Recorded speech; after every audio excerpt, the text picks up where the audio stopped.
je ne sais pas si la loi sait quelque chose. Tu ne peux pas prier pour un homosexuel pour qu'il soit délivré de cela. C'est considéré comme crime. Non seulement c'est considéré comme crime, mais il y a des journalistes qui se sont déguisés en faux homosexuels. Ils sont allés piéger des pasteurs. Et quand ces pauvres pasteurs ont commencé à prier pour eux, tout a été filmé, ils ont été traduits en justice pour ça. Quel niveau de méchanceté! Non seulement on ne te permet même pas d'avoir ta propre conviction. On ne te permet même pas d'avoir ta propre croyance. C'est comme ça qu'on n'aime pas la justice.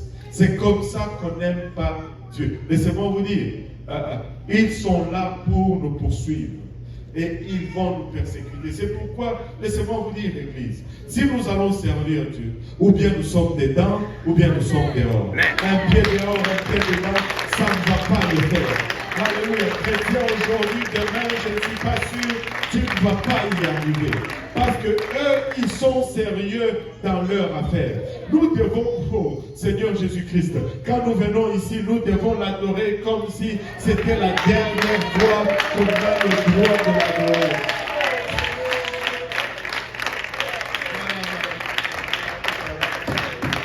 Oh Jésus! Oh Jésus! Alléluia! Alléluia! Il y a des journalistes qui ont piégé une pizzeria qui, dans cette pizzeria, les gens allaient et ils priaient chaque matin avant de commencer leur travail. Et là, on a fait un faux mariage gay et on leur a demandé de fournir pour ce mariage gay. Ils ont dit non, nous ne pouvons pas le faire. Et ils ont été dénoncés pour cela. Non seulement ils ne veulent pas que tu serves le Seigneur, mais ils veulent te forcer à approuver leur péché. Ces histoires illustrent tous les points de vue de Jésus sur les gens qui haïssent ceux qui désirent vivre selon la parole de Dieu. Et ils sont après nous. C'est juste une question de temps. C'est juste une question de temps. Et on dirait que la tolérance, c'est le mot-clé aujourd'hui. Dès que tu veux parler de la parole de Dieu, oh non. Nous ne pouvons pas supporter l'intolérance. Mais la seule intolérance qu'on supporte, c'est celle qui est dressée contre les chrétiens. Mais laissez-moi vous dire, nous ne sommes pas intolérants, alléluia, mais nous avons des principes. Nous aimons, alléluia, tout le monde. Nous aimons tout le monde, alléluia. Nous aimons l'homosexuel, mais nous n'aimons pas l'homosexualité.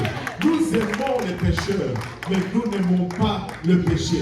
Nous allons nous arrêter sur la parole de Dieu. Et c'est que la parole de Dieu appelle péché, nous allons l'appeler péché. C'est que la parole de Dieu condamne, nous allons le condamner. Alléluia. Alléluia. Nous allons déclarer qu'il y a encore, alléluia, une vérité absolue. Il y a encore un Dieu, il y a un enfer à échapper, il y a un ciel à gagner et nous voulons gagner le ciel. Le seul pour qui on peut être intolérant, c'est seulement, alléluia, ceux qui croient dans la parole de Dieu. C'est seulement ceux qui pratiquent la Bible qu'on va être intolérant contre.